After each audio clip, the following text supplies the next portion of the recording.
Welcome to the Gentleman's Corner, where we show men how to escape the mental warfare of self-doubt and indecision. If you're a man who's tired of feeling trapped, doing the same cycles over and over again, without knowing why you can't stop or how to finally break the cycle, I'm going to show you exactly how you can free yourself from mental warfare and finally kiss your emotional roller coaster goodbye. My name is Frantz, and my goal with this video is to equip you with the perfect set of tools that you need to never fall victim to emotional roller coaster again. But first, have you ever found yourself in this scenario? You find yourself wanting to do something. Maybe you told yourself that today is finally going to be day one.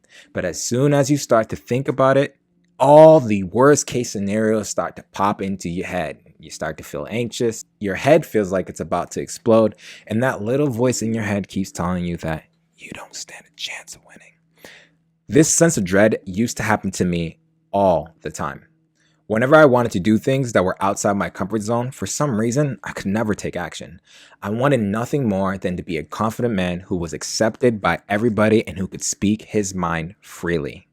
But I was constantly fighting the feeling that no one would ever truly understand me. If you're anything like me, you probably reached a point in life where enough is enough, and you no longer want to feel this sense of anxiety, this sense of dread, and you no longer want to believe that all the negative thoughts that you or other people have said about you is true. You see, I wanted to be a more confident version of myself, but I wasn't. I would ask other men what the secret to unwavering confidence was, but the best advice that I got was, be yourself. Be yourself. The problem with this advice was that I didn't know what that meant. What does it mean to be yourself? Whenever I asked for clarification, I was given a different meaning by different men. I say this to say that for a long time, all the words that I heard from others and my own inner voice were labels of inadequacy. I felt like I was never enough and others wouldn't love me because I wasn't enough. Every day felt like a battle for my life, and the person that I was war with was myself. Eventually, I finally reached my breaking point. I got so depressed that some days I didn't want to get up or do anything. All I knew was that I had to do something, or I would find myself going down that slippery slope. If I got to the point where I got to this point that I was contemplating unaliving myself. And if you know me as a person, you know I like to keep a positive mental attitude. But back then, things were different. I had nothing to be positive about. I constantly blamed other people for my circumstances. I snapped at people for things they had nothing to do with. My emotions were out of control, and I knew I had to do something about it because I refused to keep living a life where I didn't like myself. And I hated the fact that whenever I looked in the mirror, all I could see was someone with no worth. It didn't help that my internal dialogue supported my feelings of worthlessness. So one day, I picked up a book by Dr. Joe Dispenza called Breaking the Habit of Being Yourself. And eventually, I came across a section of the book where Joe breaks down the thinking and feeling cycle. He explained how your identity is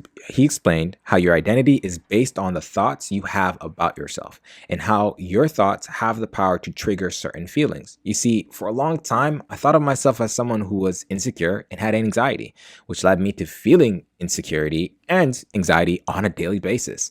But after reading this section, I realized that my problem was the way I was thinking, because every day that I woke up and reinforced this identity, I pushed myself deeper down this never-ending spiral.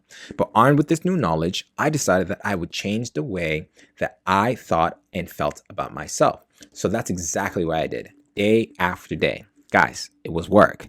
You see, in order for me to escape the mental warfare and step off my emotional roller coaster, I needed to be an active participant in my life story. I needed to identify with a personality that was confident and took on life. As soon as I made that mental switch, my actions and my identity changed. So how do you break yourself out of this thinking and feeling cycle? It's simple, but it's not easy. I'm going to break down the steps for you here. So here's a 3-step process to overcoming your mental warfare and leaving the emotional roller coaster behind. Your first step, you must reach your breaking point. You see, this step is so crucial. It wasn't until I got to the point where I was willing to try and do anything to change the direction of my life. In order to live the life that you want, you must become the person who's acting, feeling, and thinking in that way. If you're not willing to change, then accept your life and your reality. You must be willing to change. If you want to leave the mental warfare behind and embrace a confident version of yourself, you have to be willing to change. You must be willing to go on your hero's journey and embrace the person who is living the life that you always wanted. Which leads me to step 2. Step 2, it requires you to get clear on who you want to be. Now, in order to do this, it's simple, but again, not easy. Most of the time, we walk through life only focusing on what comes next. In this process, we kind of get lost by all the things that pull our attention. We're so focused on other people's wants and needs that we seem to neglect our own wants and needs. When you get clarity on what you want, that's what leads you to one step closer to getting on your journey. If you always put others first and not yourself, then you will find yourself burnt up and used up. So when you get clarity on your wants and your needs and you prioritize those things, you can start walking in a more confident version of yourself. In this process, you can show up as the most healthy version of you, because when you are able to fill up your cup before you start pouring into someone else's cup, you can make a change and difference in their lives, but not only their lives, your life most importantly. So after gaining clarity on your wants and needs, you got to move on to step 3, which is gaining awareness of who you are right now. So what do I mean by that? Imagine yourself and your daily habits. Ask yourself, are these actions getting me closer or further away from the person I want to be? If every day you are pushing your priorities further and further away from you, then you will feel a sense of unease. The reason being is because you know deep down on a gut level that you're not walking in your purpose. You're not doing the thing that you set out to do. Awareness is key because it allows you to make the changes. If you're not aware of the problem, how can you ever solve it? In order to know what's not working, you must be willing to be completely honest with yourself on what you've been doing. Now, it's not as simple as just being aware. In order to change, you must make changes on a daily basis so you can get closer to the version of you that is walking confidently. Eric Thomas, aka ET, said it best. You must be willing to sacrifice who you are for who you will become. The most important takeaway from this whole process is that understanding that no plan survives contact with reality. You must be willing to adapt and change your actions as you judge what occurs. The results are key here. You must be willing to authentically look at yourself and be honest with yourself. The truth shall set you free. When you are able to bring these 3 steps together, you can finally start to break free from mental warfare and take on the challenges of the world. In the process of changing, you will feel new emotions. You will build emotional resilience by putting yourself in situations that cause you to push outside of your boundaries. In the process, you become something else.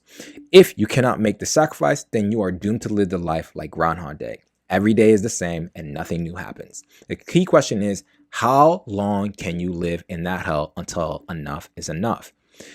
Now, if you found value in this video, hit the subscribe button and like this video to make it easier for other men to find this content. If you're looking to help in implementing these strategies, then sign up for a free coaching call.